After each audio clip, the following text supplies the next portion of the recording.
This may surprise you. This may surprise a lot of people. And this upsets me because when I really think about dudes who I have called a top 10 player countless times this year, I have called Devin Booker a top 10 player countless times this year. I know, you're shocked. I can see it in your eyes. And specifically, my big take before this year was that I would take him over Jayson Tatum. The reason that I now give Tatum the edge over Booker is not about Devin Booker, who I think has remained an incredible offensive basketball player, one of the most dynamic and versatile shot makers in the sport, if not number one, an improved playmaker from previous versions. It's really because of Jayson Tatum's improvements. And I'll get to those more later, but basically his significant improvement as a pull-up jump shooter from last season and his added strength and more developed post-up game, that has really improved upon a couple of the red flags that I had about Tatum as an offensive player and scorer. And I still think that Booker is a better offensive player, a better scorer, and a better playmaker. But the gap there has diminished to where I think Tatum's significant advantages as a defensive player and a rebounder slightly outweigh Book's advantages as an offensive player. So ultimately, I have the two Phoenix Suns in my 11 and 12 spot. And by the way, you didn't mention Jimmy Butler, who I think has to be one of the toughest cuts because of what he's done in those playoff environments. Well, some people he would be a tough cut for. Oh my God, you have him? So who is getting left off your list? Some people. Oh my God. Some people would have Jimmy Butler as a tough cut. Oh my God. Well, I really am going to lose a lot of sleep over the fact that I don't have KD and Book here, but I just think there are ultimately guys who make more multifaceted impacts and have more unstoppable traits, and I ultimately had to go with those guys. But all right, Logan, let's get started. Who is in your 10 spot? In my 10 spot is a guy you just were talking about, and that's Devin Booker. Devin Booker, yeah. This list, you said it all in that prefix here to this show, but I mean, the league is so stacked right now. This list was agonizing to make. I flipped so many positions of so many players trying to figure out basically what you just said. What order would I be able to lay my head on my pillow tonight and be okay with? And that's what I went with. In my 10 spot is Devin Booker. And the reason is because he just had one of the greatest playoff runs in NBA history. D-Book put up 34 points per game, 5 boards, and 7 assists a night on 59% from the field, 51% from behind the arc, and 87% from the line. A true shooting percentage of 68.6%. He led the playoffs in points per game. And if you look at the scope of NBA history, minimum 8 games played in a playoff run, it's the most efficient 30 points per game ever. I don't anticipate Devin Booker really replicating this. I'm going to be honest. It would be insane. I mean, it would be insane. It's one of the greatest playoff runs ever. But he gave us a glimpse of what he was capable of. And I do understand what you're saying about with Tatum's defensive and rebounding advantages. I think Tatum has advantages in those categories. But I think he still has the offensive gap is where I go to. The shot variety, the shot palette, the variety of how Devin Booker can kill you. And I think Devin Booker's a good defender. Is he on Tatum's level? No. There's just a difference in physical and athletic capabilities that limit Devin Booker from ever being as effective as Jayson Tatum. But I think the offensive gap is steep enough. I trust Devin Booker to run my offense as a legitimate number one playmaker. I trust him to get to his shots everywhere on the floor. If that's on the low block, if that's in the high post, if that's from deep, if that's to the rack. Like, Devin Booker is just one of the best scorers on planet Earth, point blank, period. Because of this, we have seen him develop as a playmaker because of how he weaponizes his scoring. And the variety is really where I draw the line with Tatum. Tatum has these spells, and granted, he has been much better this year. That's why it was so difficult to leave Tatum off the list this year. You talk about the pull-up jump shooting. He's been so much better in the mid-range. He's been so much better from behind the arc, like stupid efficient. I got these love scars with Jayson Tatum, man. I got these love scars that just keep popping back up where I just can't let go of the pain and the hurt that Jayson Tatum has inflicted upon me when I put my faith in him. Devin Booker hasn't done that to me, and so that's why I had to leave Jayson Tatum off, is I still have these flashbacks, these PTSD, is Tatum going to do it to me again? I don't ever really feel that way with D-Book. I can put my full faith into D-Book, and I trust him to do his thing offensively, where I still wonder, can Tatum do it? And that's the sad reality, Carson, is if the Celtics and Tatum, if they do their thing again this year, it's going to be, it's same old Celtics. I want to believe in you, Jayson Tatum. I want to say that you're a completely different player. This is the year for him to show it, man, and for him to finally cement himself. I'm talking about concrete. There's no doubt. The only way to do that, in my opinion, is to get to the finals, to ascend the mountain, to get it done.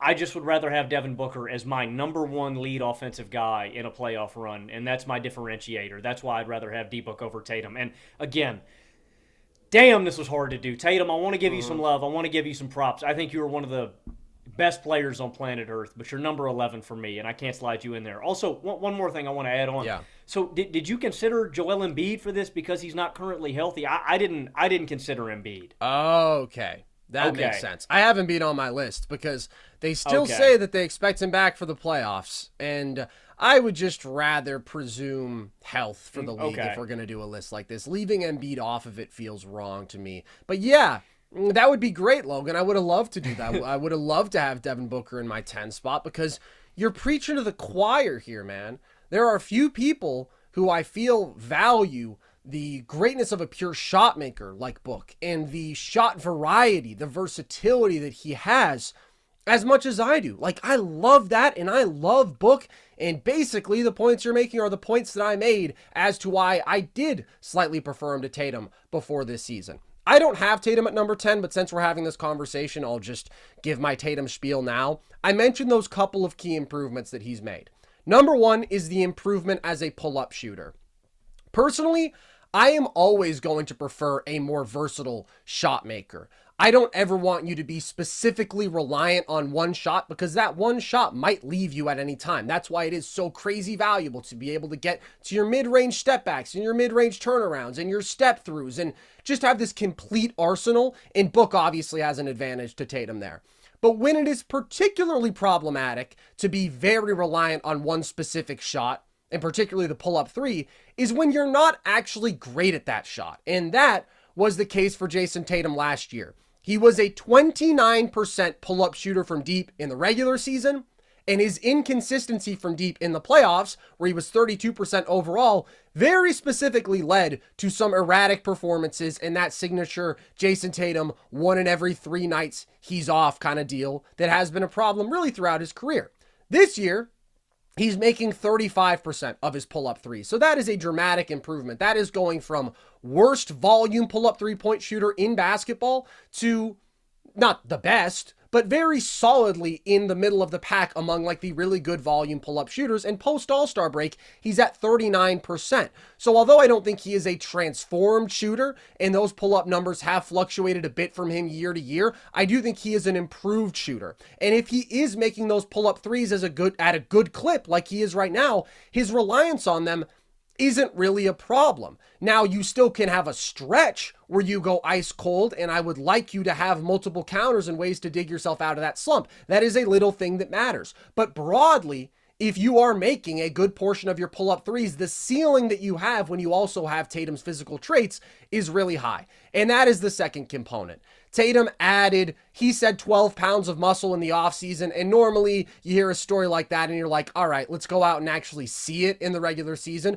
But we have seen a more strong and physically mature Jayson Tatum, and that has specifically manifested itself in his post-up game, which is what we're talking about when you're adding variety as a shot maker, and specifically to be able to have a way to impose yourself physically, but not be reliant just on getting to the rim, where you can dominate that short intermediate area of the floor. It's something a lot of the best playoff performers have in common. Jimmy Butler rises in the playoffs because he is so good from that area. Kawhi Leonard rises in the playoffs because he's so good from that area. Those are wings who are comparable, but Nikola Jokic is unstoppable because you get him the ball in that area and the guy just doesn't miss. And Tatum is posting up more than twice as often as he was last season and scoring with 83rd percentile efficiency there. And he just has this ability to unleash a very unique combination of that physical force and that skilled shot making. So I still have my issues with Jayson Tatum, and you're right, dude.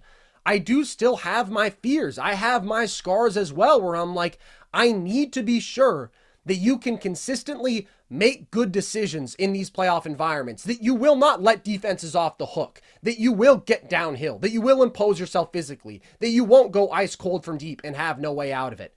And that scares me. but he has improved on the margins this year in a way that matters to me. And so even though I do think Book is the better offensive player, I would still rather have Book as my offensive number one. When I think about how Tatum impacted some games in the playoffs last year, even when his shot was off, with his rebounding, with the level he could defend at, where he can be like a tier 1 perimeter defender, I just think that ceiling exceeds Book's. I trust Book more as an offensive player, but Tatum's overall ceiling in terms of impact is higher.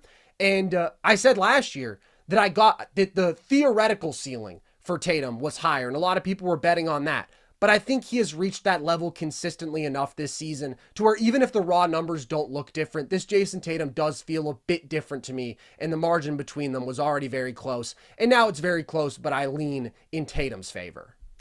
And I think the post-up game is really going to be the final evolution of Jayson Tatum's game. And I'm not saying he's not going to add any more to his game, but I think it opens the door to so many more possibilities offensively. You talk about chopping up the lulls. It not only does that, it gives him another alternative, really reliable shot to go to, but it also could really weaponize Tatum as a playmaker. I mean, think about it, dude. If he's dominating on the low block, potentially drawing doubles, becoming a really great passer out of that, doing that from all over on the floor. And hopefully this just slowly diversifies his palette more, where he's getting downhill more. He's not taking, that's just the thing with Tatum, is kind of getting him into these really predictable tendencies that he likes doing. The best players are really unpredictable. And once Tatum can really get that out, that is the one encouraging thing I'd say about Tatum, is that we haven't seen him stagnate.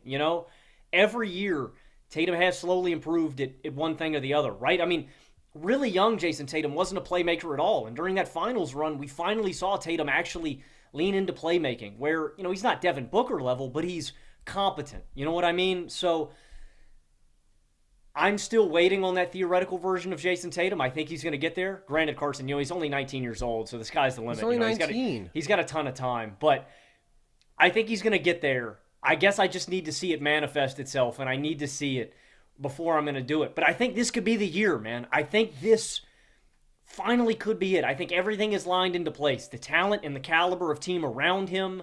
Yeah. The growth in his own game. He has gotten better. I think this could finally be the year that Tatum gets it done. That being said, I'm not betting on it. I still got them. It's like this. It's the Embiid thing, man. It's the Sixers getting me every year. Tatum, you got me a few too many times, man. So I'm not going to bet on it, but I wouldn't be surprised. I think this is the year that if he can ascend to cement himself in the top 10, where we, you know what I mean? That's the goal, where we can't argue anymore. It is inarguable that Jayson Tatum is a top 10 player. I think he could get it done this year. It's interesting. I saw somebody who I like tweet out the other day, Matt Issa, who's a good follow. Nobody has ever gotten more criticism for being a top 7 to 10 player than Jayson Tatum, which very well may be true, but it's also because there's no top 7 to 10 player who people have tried to elevate to more than that more often. Like, we can't act like it's, oh my God, all of hellfire is raining down upon Jayson Tatum and the media hates him and we have no idea why. It's like, no, it's because Celtics fans will look you in the eye. Some of them, I'm not trying to generalize here, but there are definitely people out there who will say he is a tier 1 player. He is on the level of the Jokic's and the Giannis's, and he's better than Luka, and he should be MVP. And that is where you get the blowback. So that's the reality with Tatum. But man, he has been so good this year, and his efficiency as a creator is unbelievable, including passes. 85th percentile pick and roll creator, 85th percentile isolation creator. Granted, he has great shot making alongside him, but he scores very efficiently out of those actions too. And you mentioned his playmaking. That's the thing with Tatum. He has these really impressive stretches as a playmaker, and then he has these stretches where he just kind of melts down. And that's what scares me, is we have seen that in the playoffs before. I am betting on a more mature, really in every way, Jayson Tatum being just a bit better this year. Like, I still have my concerns about him, and I don't think having him at number 9, where I do, is higher than consensus. It's probably a little bit lower than consensus, but I do like him a little bit more than I did coming into this year because I think he's improved.